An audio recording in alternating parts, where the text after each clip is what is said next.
জয়দেবের গীত গোবিন্দ এইসব রস আস্বাদন করতেন কোথায় না গম্ভীরা মন্দিরে বসে বসে আস্বাদন করতেন। আর এই রস আস্বাদন করতে করতে গৌরসুন্দর আমার একদিন নিজেকে হারিয়ে ফেললে। এই রসের মাধুর্যে ডুব দিয়ে গৌরসুন্দর আমার আজকে স্বরূপ আমার অন্তের কণ্ঠ ধরে বলে উঠলেন, বলো না কেউ আমার কৃষ্ণকে দেখেছো? বলো না, বলো না আমার কৃষ্ণকে দেখেছো?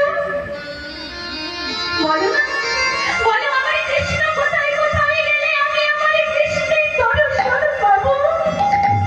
বলো না, বলো না আমি কোথায় গেলে আমার কৃষ্ণকে আমার নিজের করে পাবো?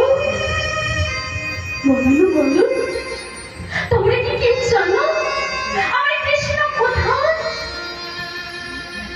গৌরসুন্দর আজকে কৃষ্ণ কৃষ্ণ বলে কাঁদছে।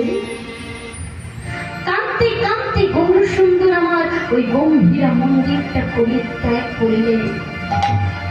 তাই বৈষ্ণব কবি মহাজন কলম দিলে, আজ গম্ভীরা মন্দির